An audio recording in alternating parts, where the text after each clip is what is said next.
Welcome to the Museum MFIT's Material Evidence Assessing Risk in Museum Collections Virtual Symposium.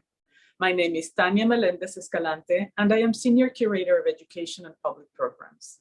It is my honor to introduce Jamie Casbon, who will present the talk, Arsenic and Old Hats, Taxidermy-Trimmed Women's Accessories and the Presence of Arsenic in Costume Collections. Jamie Casbon is a textile conservator at the Textile Conservation Lab at the Cathedral Church of St. John the Divine. We thank the U.S. Institute of Museum and Library Services, as this project is made possible by a grant from IMLS. We hope you enjoy the show.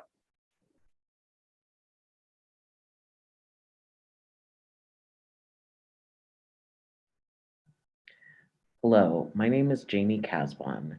I'm a textile conservator at the Textile Conservation Lab at St. John the Divine and the owner of Conservation Casbon, LLC. Before I begin, I would like to acknowledge that this presentation is taking place in Brooklyn, the homeland of the Lenape people. Today, I will be speaking about my qualifying paper topic from 2013, Arsenic and Old Hats, Taxidermy-Trimmed Women's Accessories and the Presence of Arsenic in Costume Collections.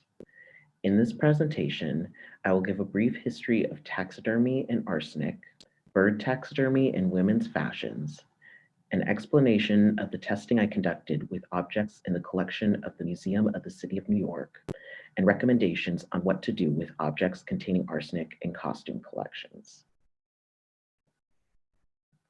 To start, I would like to explain why taxidermy and arsenic are intrinsically linked. The modern understanding of taxidermy is dead animals being preserved and posed in lifelike and scientifically accurate poses.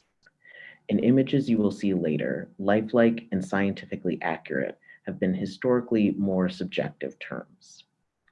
From the earliest mentions of taxidermy in the 16th century, the ability to preserve mounts from mold, decomposition, and pest damage had been a primary concern. Many substances were tested to reduce damage, ranging from salt to camphor to tobacco. Arsenic would become the major breakthrough for the long-term preservation of taxidermy mounts. Jean-Baptiste Becoeur developed a recipe for arsenical soap in the mid-18th century, containing arsenic powder, camphor, white soap, potassium carbonate, and calcium carbonate. His recipe wouldn't be published until 1800, 30 years after his death. With a proven preservation method readily available, the practice of taxidermy was open to a broader audience.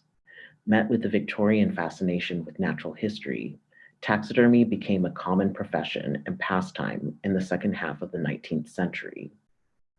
The poisonous potential of arsenic has been known for a long time, and while some taxidermists preferred different preservation methods, arsenic would continue to be commonly used into the 1970s. I'd like to take a small detour to discuss arsenic as a poison. Arsenic generally comes in two forms, organic and inorganic, separated by the elements it bonds with. Inorganic is the more harmful form to humans and is the form more typically found in taxidermy. Arsenic can be absorbed three ways: ingestion, inhalation, as well as through the skin. Acute poisoning can cause death, and prolonged exposure has been tied to a variety of cancers. The good news is that most of the harmful effects are caused by ingestion of large amounts, a very rare event in costume collections. Taxidermy started to enter the realm of fashion in the late 1860s, and popularity peaked in the 1880s and 90s. Birds were especially popular in women's fashion, in part because of the variety of dazzling colors in their plumage, but also because birds symbolized traits Victorian women sought to embody: grace, delicacy, and a motherly nature. Most frequently seen on extravagant hats, bird taxidermy and feathers could also be found on a variety of accessories, such as fans and muffs. Some of the more frequently used birds were egrets, hummingbirds, and birds of paradise, but more common birds could be dyed to be more fanciful. Bird and feather ornaments were so ubiquitous in fashion that they were used to show the fall of the main character, Lily Bart, in Edith Wharton's The House of Mirth. The novel starts with Lily wearing such fashions, but as her standing in society lowers, she must work in a millinery shop, making hats for other women. Famed conservationist and taxidermist Carl Akeley at one point worked making bird mounts for women's accessories. The hats illustrated here come from issues of the Millinery Trade Review dating from 1878 and 1889 respectively. Not all birds seen on hats were proper taxidermy. Feathers could be sewn to muslin and wire and shaped to give the appearance of the breast or wings. This practice was known as made taxidermy. The bottom illustration shows one method of creating a made wing. The business of hunting birds for fashion was called the plume trade and caused near extinction for a variety of rare birds. This overhunting for the plume trade was a major concern that led to groups like the Audubon Society to be formed. One tactic to reduce the loss of bird life was shaming the women who wore accessories with bird taxidermy. Coincidentally, women's magazines like Harper's Bazaar would have articles decrying the use of birds in fashion, while at the same time reporting the latest fashions decorated with birds. By the end of World War I, these types of accessories would be largely out of fashion. For my qualifying paper, I decided to test the arsenic levels in a variety of accessories in the collection of the Museum of the City of New York. I wanted to know how much arsenic could be expected in a costume collection and to create a protocol for handling and storage. After looking through the collection, I focused on 11 objects: 4 hats, 5 fans, a muff, and a hair ornament. Before I move on to the following slides, I'd like to offer a content warning. Some of the taxidermy is not in the best condition, and if you feel it may be upsetting to see, I recommend skipping forward 2 minutes. The hats have varying amounts of true taxidermy.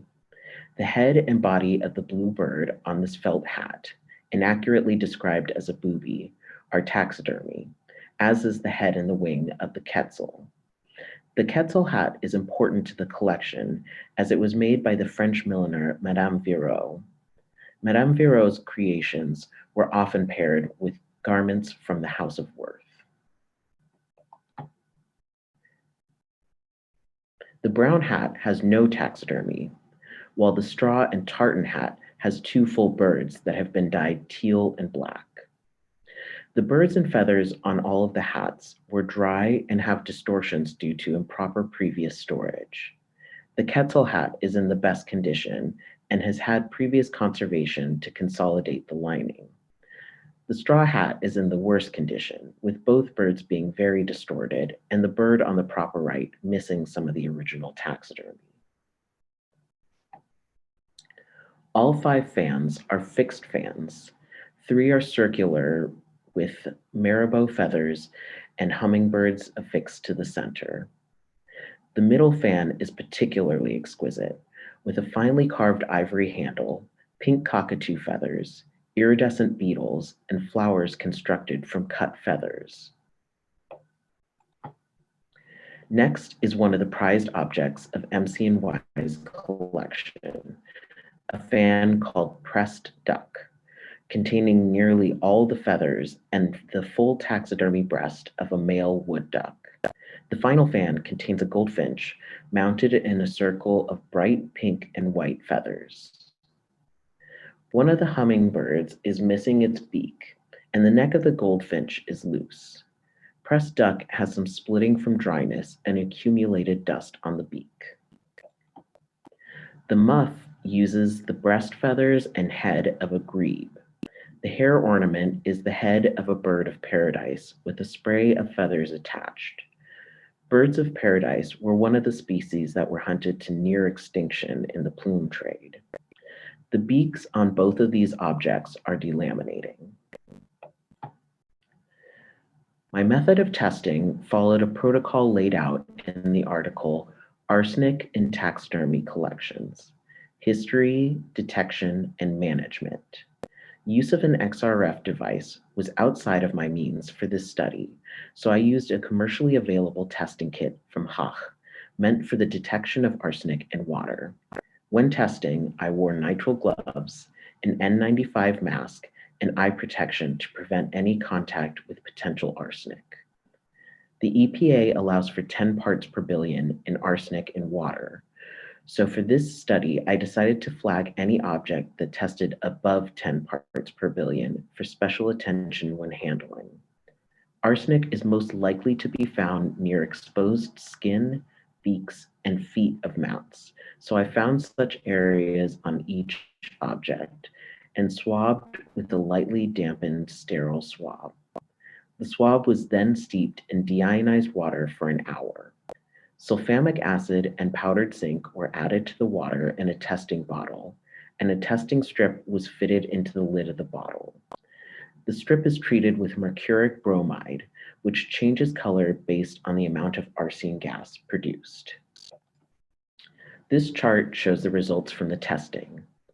I was surprised to find that only 3 of the 11 objects tested above 10 parts per billion: pressed duck, the goldfinch fan, and the blue booby hat. The blue booby hat tested at 20 parts per billion, the goldfinch fan at 30 parts per billion, while pressed duck tested the highest at 40 parts per billion. The bluebird was swabbed near the crease of the beak. The goldfinch was swabbed just slightly inside of the neck, and pressed duck was swabbed where the handle of the fan is inserted into the breast of the duck. I had to consider the possible reasons for these results. First, several of the pieces had minimal taxidermy, particularly the white and brown hat. The muff and hair ornament only had mounted heads. The taxidermy on the hummingbird fans is mostly intact, while the goldfinch's head is loose at the neck and pressed duck is on the dry side, leading to both of their interiors being more exposed. The birds on the straw hat are in very poor condition, but appear to have been in that condition for quite some time, so traces of residual arsenic may have worn off as it was handled in the past. Another important factor is all the objects had been worn and could have been exposed to many elements that would reduce surface and residual arsenic. From the study, I created a pamphlet with recommendations for handling, storage, and what condition issues to look for. First, treat any object that you suspect has taxidermy as if it has arsenic in or on it. One sign that an object has been treated with arsenic is white powder on the beak, feet, or near the skin. When handling, latex or nitrile gloves and a particular filtering mask, such as an N95, should always be worn. Additionally, eye protection and an apron or lab coat are recommended. If there are multiple objects in the collection, it's best to group them in one area in well-sealed archival boxes. Mark the boxes to show that objects contain arsenic, and consider posting precautionary measures to be followed nearby. When cleaning, never use a vacuum cleaner directly on the taxidermy mount. Instead, use a soft brush to brush dust into the hose of the vacuum cleaner. Thoroughly clean all surfaces and objects that touch the mount: tables, brushes, cloths used to wipe down surfaces, aprons, etc. Wash hands up to the elbows and any areas of skin that may have been exposed. If you are able to test for arsenic, the information is always useful. However, testing may not be accessible to all collections. Most importantly, maintaining the health of the staff working with the collection is vital to maintaining the health of a collection. Beyond arsenic, objects with taxidermy elements are subject to other condition issues. 2 of the major condition problems are rust from wires used in posing the mounts and fat burn from improper cleaning of skin. Fat burn will show up as dark yellow discoloration and loss of skin and feathers. If these are observed, consult with a conservator who has experience with taxidermy. Additionally, look out for odors like mold and garlic. Mold can signal that the taxidermy is in an area that is too humid, and garlic is a sign of arsenic converting to arsine gas. Accessories trimmed with bird taxidermy are an important example of the excesses that fashion can go to and how trends can shift from being seen as de rigueur to disgusting. They are objects that speak to how a love of natural history started with exploiting the natural world and moved towards conserving it. With some simple precautions, we can protect ourselves so that we may better protect these objects. I would like to thank the museum at FIT for inviting me to present on this topic. My qualifying paper advisor, Denise Montague, and Phyllis Magidson, the curator of costume and textiles at the Museum of the City of New York, for the access to their wonderful collection. Thank you for attending my talk today.